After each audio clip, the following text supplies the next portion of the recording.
Good morning, good afternoon, good evening. Welcome to Raven's Readings. I will be reading to you from Carry On Jeeves, a collection of short stories written by P.G. Wodehouse in 1925. Jeeves, a valet, and his employer Bertie Wooster were characters in dozens of short stories by Wodehouse. The chapters are a bit long, so I'll likely take 2 podcasts for each one. I do readings twice a week. If you subscribe to my Substack newsletter, you'll get notified of my updates as soon as they're ready. If you enjoy this reading or have other classics you'd like to hear, leave me a comment. Last episode, a racy manuscript was published, which was a good thing. And Bertie's Florence broke off their engagement, another good thing. Now Jeeves and Bertie are off to New York for a bit in order to avoid his Aunt Agatha. Chapter 2. The Artistic Career of Corky. You will notice as you flit through these reminiscences of mine that from time to time the scene of an action is laid in and around the city of New York. It's just possible that this may occasion the puzzled look and the start of surprise. What, it is possible that you may ask yourself, is Bertram doing so far from his beloved native land? Well, it's a fairly longish story, but reefing it down a bit and turning it for the nonce into a 2-reeler, what happened was that my Aunt Agatha on one occasion sent me over to America to try to stop young Gussie, my cousin, marrying a girl on the vaudeville stage. And I got the whole thing so mixed up that I decided it would be a sound scheme to stop on in New York. Just for a bit, instead of going back and having long, cozy chats with her about the affair. So I sent Jeeves out to find a decent flat and settle down for a spell of exile. I'm bound to say New York's a most sprightly place to be exiled in. Everybody was awfully good to me, and there seemed to be plenty of things going on, so take it for all in all, I didn't undergo any frightful hardships. Blokes introduced me to other blokes, and so on and so forth, and wasn't long before I knew squads of the right sort, some who rolled in the stuff in houses up by the park, and others who lived with the gas turned down, mostly around Washington Square, artists and writers and so forth. Brainy coves. Corky, the bird I'm about to treat of, was one of those artists. A portrait painter, he called himself, but as a matter of fact, his score up to date had been nil. You see, the catch about portrait painting, I've looked into the thing a bit, that you can't start painting portraits till people come along and ask you to, and they won't come and ask you to until you've painted a lot first. And this makes it kind of difficult, not to say tough, for the ambitious youngster. Corky managed to get along by drawing an occasional picture for the comic papers. He had rather a gift for funny stuff when he got a good idea, and doing bedsteads and chairs and things for the advertisements. His principal source of income, however, was derived from biting the ear of a rich uncle, one Alexander Warple, who was in the jute business. I'm a bit foggy as to what jute is, but it's apparently something the populace is very keen on, for Mr. Warple had made quite an indecently large stack out of it. Now, a great many fellows think that having a rich uncle is a pretty soft snap, but according to Corky, such is not the case. Corky's uncle was a robust sort of cove who looked like living forever. He was 51, and it seemed as if he might go to par. It was not this, however, that distressed poor Corky, for he was not bigoted and had no objection to the man going on living. What Corky kicked at was the way the above Warple used to harry him. Corky's uncle, you see, didn't want him to be an artist. He didn't think he had any talent in that direction. He was always urging him to chuck art and go into the jute business and start at the bottom and work his way up. What Corky said was that, while he didn't know what they did at the bottom of a jute business, instinct told him that it was something too beastly for words. Corky, moreover, believed in his future as an artist. Someday, he said, he was going to make a hit. Meanwhile, by using the utmost tact and persuasiveness, he was inducing his uncle to cough up very grudgingly a small quarterly allowance. He wouldn't have even got this if his uncle hadn't had a hobby. Mr. Warple was peculiar in this respect. As a rule, from what I've observed, The American captive of industry doesn't do anything out of business hours. When he has put the cat out and locked up the office for the night, he just relapses into a state of coma from which he emerges only to start being a captive of industry again. But Mr. Warple, in his spare time, was what was known as an ornithologist. He had written a book called American Birds and was writing another to be called More American Birds. When he'd finished that, the presumption was that he'd begin a third and keep on till the supply of American birds gave out. Corky used to go to him about once every 3 months and let him talk about American birds. Apparently could do what you liked with old Warple if you gave him his head first on his pet subjects, so these little chats used to make Corky's allowance all right for the time being. But it was pretty rotten for the poor chap. There was the frightful suspense, you see, and apart from that, birds, except when broiled and in the society of a cold bottle, bored him stiff. To complete the character study of Mr. Warple, he was a man of extremely uncertain temper, and his general tendency was to think that Corky was a poor chump, and whatever step he took in any direction on his own account was just another proof of his innate idiocy. I should imagine Jeeves feels very much the same about me. So, when Corky trickled into my apartment one afternoon, shooing a girl in front of him, and said, "Bertie, I want you to meet my fiancée, Miss Singer," the aspect of the matter which hit me first was precisely the one which you had come to consult me about. The very first words I spoke were, "Corky, how about your uncle?" The poor chap gave one of those mirthless laughs.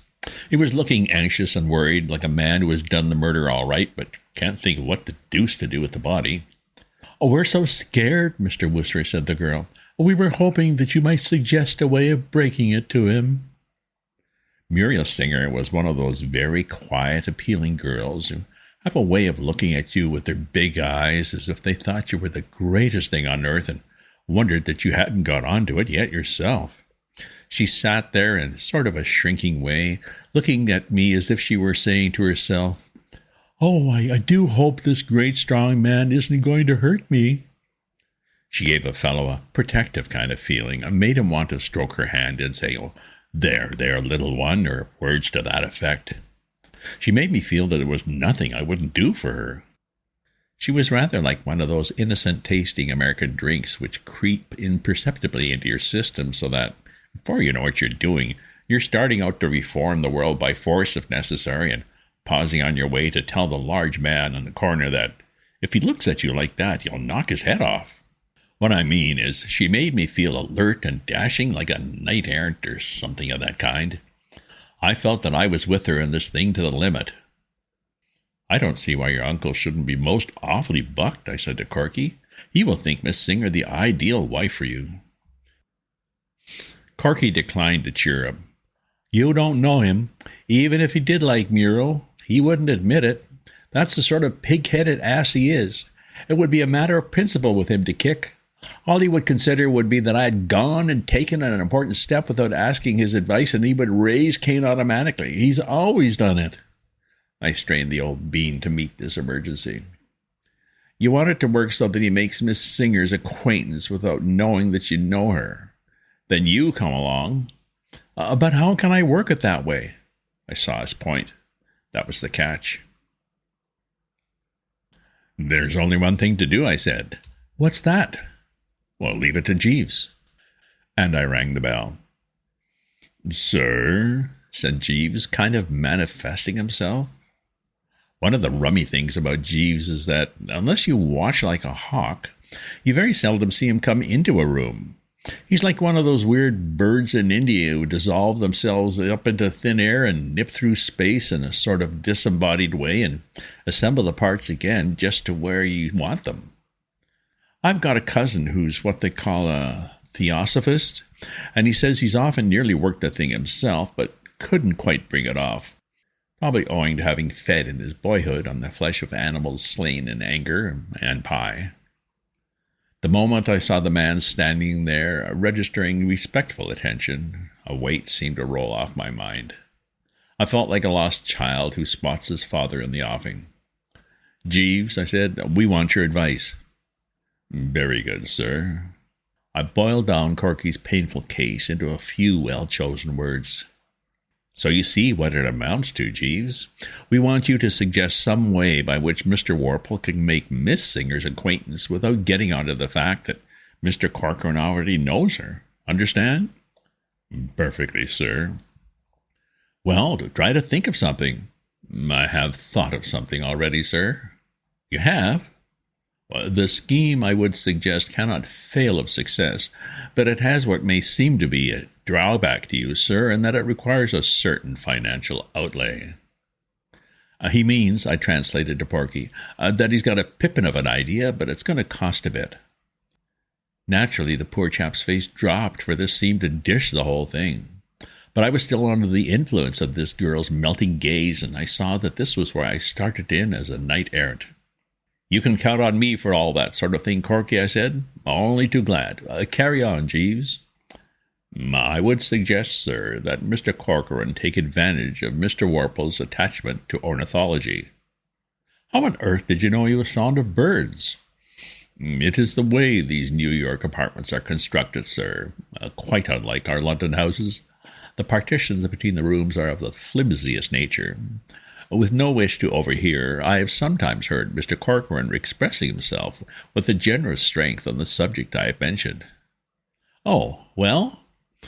He continued, why should not the young lady write a small volume to be entitled, let us say, The Children's Book of American Birds, and dedicate it to Mr. Warple? A limited edition could be published at your expense, sir, and a great deal of the book would, of course, be given over to eulogistic remarks concerning Mr. Warple's large treatise on the same subject.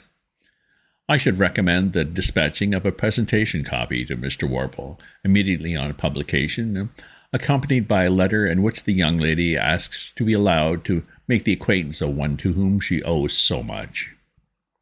This would, I fancy, produce the desired result, but as I say, the expense involved would be considerable. I felt like the proprietor of a performing dog in the vaudeville stage when the tyke has just pulled off his trick without a hitch. I'd betted on Jeeves all along, and I'd known he wouldn't let me down.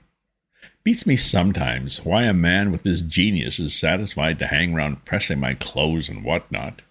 If I had half Jeeves's brain, I should have a stab at being Prime Minister or something. Jeeves, I said, that is absolutely ripping. One of your very best efforts. Thank you, sir. The girl made an objection. But I'm sure I couldn't write a book about anything. I can't even write good letters. Muriel's talents, said Corky with a little cough, lie more in the direction of the drama, Bertie. I didn't mention it before, but one of our reasons for being a trifle nervous as to how Uncle Alexander will receive the news is that Muriel is in the chorus of that show, Choose Your Exit, at the Manhattan. It's absolutely unreasonable, but we both feel that that fact might increase Uncle Alexander's national tendency to kick like a steer. I saw what he meant. I don't know why it is.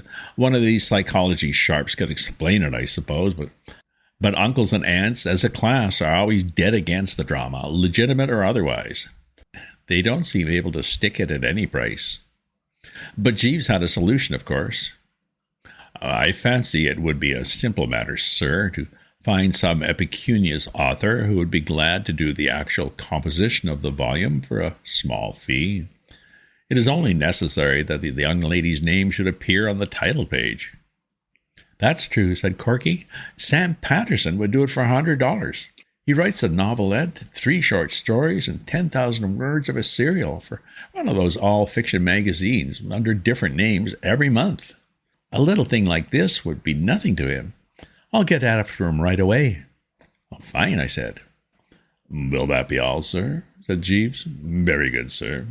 Thank you, sir. I always used to think that publishers had to be devilish intelligent fellows loaded down with the gray matter, but I've got their number now. All a publisher has to do is to write checks at intervals, while a lot of deserving and industrious chappies rally round and do the real work. I know because I've been one myself. I simply sat tight in the old flat with a fountain pen, and in due season a topping shiny book came along. I happened to be down at Corky's place when the first copies of The Children's Book of American Birds bobbed up, and Muriel Singer was there, and we were talking of things in general, but there's a bang at the door, and the parcel was delivered. It was certainly some book. It had a red cover with a fowl of some species on it, and underneath the girl's name in gold letters. I opened a copy at random. Often on a spring morning, it said at the top of page 21, as you wander through the fields, you will hear the sweet tone carelessly flowing warble of the purple finch linnet. When you are older, you must read all about him in Mr. Alexander Worple's wonderful book, American Birds. You see, a boost for the uncle right away. And only a few days later, there he was in the limelight again in connection with the yellow-billed cuckoo. It was great stuff. The more I read, the more I admired the chap who'd written it, and Jeeves's genius in putting us onto the wheeze. I didn't see how the uncle could fail to drop. You can't call a chap the world's greatest authority on the yellow-billed cuckoo without raising a certain disposition towards chumminess in him. It's a cert, I said. An absolute cinch, said Corky. And a day or two later, he meandered up the avenue to my flat to tell me all is well. The uncle had written Muriel a letter so dripping with the milk of human kindness that if he hadn't known Mr. Worple's handwriting, Corky would have refused to believe him the author of it. Any time it suited Miss Singer to call, said the uncle, he would be delighted to make her acquaintance. Shortly after this, I had to go out of town. Divers sound sportsmen had invited me to pay visits to their country places, and it wasn't for several months that I settled down in the city again. I had been wondering a lot, of course, about Corky and whether it all turned out right, and so forth, and my first evening in New York happened to pop into a quiet sort of little restaurant which I go to when I don't feel inclined for the bright lights. I found Muriel Singer there, sitting by herself at a table near the door. Corky, I took it, was out telephoning. I went up and passed the time of day. Well, well, well, I said. Why, Mr. Wooster, how do you do? Corky around? I beg your pardon? You're waiting for Corky, aren't you? Oh, I didn't understand. No, I'm not waiting for him. Seemed to me there was a sort of something in her voice, a kind of thin-gummy, you know. I say, you haven't had a row with Corky, have you? A row? A spat, don't you know? A little misunderstanding, faults on both sides, or all that sort of thing. Why, whatever makes you think that? Well, as it were, what? What I mean is, I thought you usually dined with him before you went to the theater. I've left the stage now. Suddenly the whole thing dawned on me. I'd forgotten what a long time I'd been away. Oh, of course, I see now. You're married. Yes. Well, how perfectly topping. I wish you all kinds of happiness. Thank you so much. Oh, Alexander, she said, looking past me. This is a friend of mine, Mr. Wooster. I spun round. A bloke with a lot of stiff gray hair and a red sort of healthy face was standing there. Rather a formidable-looking Johnny he looked, though peaceful at the moment. I want you to meet my husband, Mr. Wooster. Mr. Wooster is a friend of Bruce's, Alexander. The old boy grasped my hand warmly, and that was all that kept me from hitting the floor in a heap. It was Worple. The place was rocking, absolutely. So you know my nephew, Mr. Wooster, I heard him say. I wish you'd try to knock a little sense into him and make him quit this playing at painting. But I have an idea that he's steadying down. I noticed at first that night he came to dinner with us, my dear, to be introduced to you. He seemed altogether quieter and more serious. Something seemed to have sobered him. Perhaps you will give us the pleasure of your company at dinner tonight, Mr. Wooster, or have you dined? I said I had. What I needed then was air, not dinner. I felt that I wanted to get into the open and think this thing out. When I reached my flat, I heard Jeeves moving about in his lair, so I called him. Jeeves, I said, now's the time for all good men to come to the aid of the party. A stiff B&S first of all, and then I've a bit of news for you. He came back in with a tray and a long glass. Better have one yourselves, Jeeves. You'll need it. Later on, perhaps. Thank you, sir. All right, please yourself, but you're going to get a shock. You remember my friend, Mr. Corcoran? Yes, sir. And the girl who was to slide gracefully into his uncle's esteem by writing the book on birds? Perfectly, sir. Well, she slid. She's married the uncle. He took it without blinking. You can't rattle Jeeves. That was always a development to be feared, sir. You don't mean to tell me you were expecting it? It crossed my mind as a possibility. Did it, by Jove? Well, I think you might have warned us. I hardly liked to take the liberty, sir. Of course, as I saw after I had had a bite to eat and was in a calmer frame of mind, what had happened wasn't my fault if you come down to it. I couldn't be expected to foresee that this scheme, in itself a crackerjack, would skid into the ditch as it had done, but all the same, I'm bound to admit I didn't relish the idea of meeting Corky again until Time, the great healer, had been able to get in to do a bit of soothing work. I cut Washington Square out absolutely for the next few months, gave it the complete miss in Bach. And then, just when I was beginning to think I might safely pop down in that direction and gather up the dropped threads, so to speak, Time, instead of working at the healing wheeze, went and pulled the most awful bone and put the lid on it. Opening the paper one morning, I read that Mrs. Alexander Warple had presented her husband with a son and heir. I was so dashed sorry for poor old Corky that I hadn't the heart to touch my breakfast. I was bowled over, absolutely. It was the limit. End of episode. Well, that plan was a mess. Now Corky has lost his chance at an inheritance. Has Jeeves lost his touch already? In the next episode, we'll find out. If you subscribe to my newsletter, you'll get notified of my updates as soon as they're ready. If you enjoy this reading or have other classics you'd like to hear, leave me a comment. Check out my other posts on my Substack at ravensview.substack.com and remember to share this with your friends. Ta-ta for now.